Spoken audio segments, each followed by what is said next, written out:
აღიარებას ხდომათა დარბაზში. სასახლის ღობის საქმეზე მთავარმა გამომძიებელმა თქვა, რომ საქმეში არ ჩადეს სამეთვალყურეო კამერების ჩანაწერები, სადგაქრა მტკიცებულებები. კონსტანტინე კერესელიძე ამტკიცებს, რომ ეს მისი გადაწყვეტილება იყო. ამ საქმეში არ იძებნება რეზიდენციის შიდა სივრცეში არსებული კამერების ჩანაწერები. არ მიმართეს ანზორ ჩუბინიძეს, რომ ეს კადრები სამთავრობო დაცვას დაიარქივებინა. სტაჟიანმა პოლიციელმა ბევრი დრო დაუთმო TikTok პლატფორმიდან ამოღებული მასალის გაშიფრვას. კამერები არ ამოვიღეთო თქვენმა კოლეგებმა, არც თქვენ ჩათვალეთ საჭიროდ. სხვა სისხლის სამართლის საქმეზე გამოთხოვილია. ამ საქმეზე ამ ეტაპზე არ ჩავთვალეთ საჭიროდ. საქმეშია შიდა კამერების, ოპერატორების გადაღებული. ამ ბრალდებულების ამოსაცნობი ვიდეოები ნანახი გააქვთ? არა, მაგრამ არის მტკიცებულებები. ვადასტურებ მხოლოდ იმ საგამოძიებო მოქმედებებს და დოკუმენტებს, რაც მე საქმეში ჩავდე. არ დაგიდგენიათ ამათი ვინაობა, არ ჩაგიტარებიათ საგამოძიებო მოქმედებები. როგორ ადასტურებთ ესენი რომ არიან ის, ვინც დანაშაული ჩაიდინა? საქმეში დევს უამრავი მტკიცებულება, ვიდეოები. პროკურორმა იცოდა თუ არა, რომ გარე პერიმეტრზე კამერები იყო.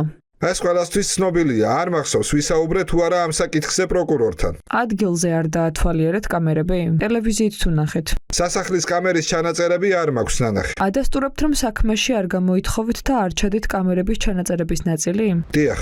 გამომძიებელმა ჯერ თქვა, რომ მთავარი მტკიცებულება სასახლის ღობე დალუქეს. შემხვედრ კითხვებზე კი მოსამართლეს უთხრა, რომ მოცულობიდან გამომდინარე ღობის დალუქვა ვერ მოხდებოდა. შაბათის ეთერის ჟურნალისტური გამოძიებით დადგინდა, რომ ღობე ცერემონიალების სასახლის საპარკინგეზეა და წითელი ხალიჩა აქვს გადაფარებული.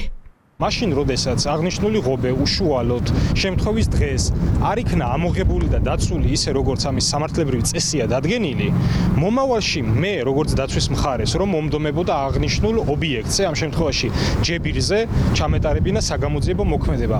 რა გარანტია მქონდა, რომ ეს ჯებირი შეცვლილი არ დამხვდებოდა? 1 საათით საკმარისი იყო, რომ აღნიშნულ ღობეზე ხელოვნურად დაეტანათ სხვა დაზიანებები. მე პირადად მაქვს სიუჟეტი ნანახი, როდესაც თუ არ ვცდები თქვენი ტელეარხით იყო გაშვებული სასახლის, ძველი სასახლის ტერიტორიაზე იყო ღობის კონკრეტული ნაწილი, რომელსაც წითელი გადასაფარებელი ჰქონდა.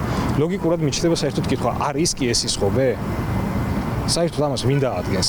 ლუქი მას არ აქვს. აღწერილი ეს ღობე არაა, სად იყო დაზიანებული და რა ნაწილი. 12 ბრალდებულის საქმეზე პროკურატურას გამოსაკვლევად მხოლოდ ვიდეო მასალა დარჩა. საქმის პროკურორი გამომძიებლის ჩვენების შემდეგ ამბობს, რომ დამატებითი მტკიცებულებების მოძიება საქმეში არ დასჭირდათ, რადგან 60-ზე მეტი ბრალდებულის საქმეში 10 ტერაბაიტი ვიდეო მასალა იდო და კარგად ჩანდა ჯგუფური ძალადობა. ეს პროკურატურის ერთადერთი არგუმენტია.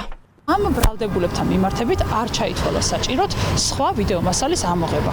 რატომ? აი შიდა კამერებში იქნებ ფიქსირდებოდა რომელიმე ბრალდებული, ვინც შედიოდა მაგალითად სასახლის ეზოში. გასაგებია, სასახლის ეზოში განვითარებულ მოვლენებთან დაკავშირებით დეტალურად არის ვიდეო მასალები ამოღებული და სასამართლო პროცესზე წარდგენილი. პროცესების დასასრულს იურისტები ამბობენ, რომ საქმე შერჩევით სამართალთან გვაქვს.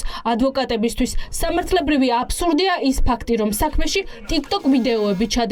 112-ის კამერების ჩანაწერების ნაწილზე კი განაცხადეს, რომ საქმისთვის მნიშვნელოვანი არ იყო.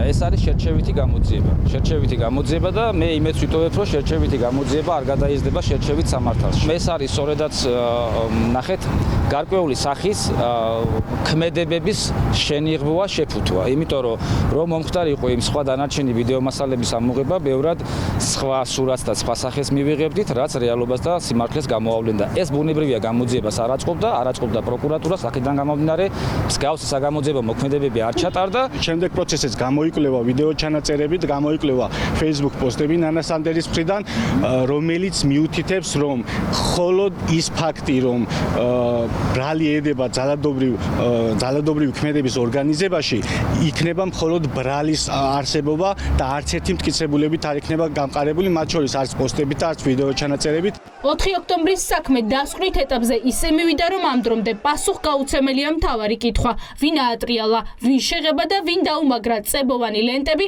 ათონილის ქუჩაზე 112-ის კამერებს.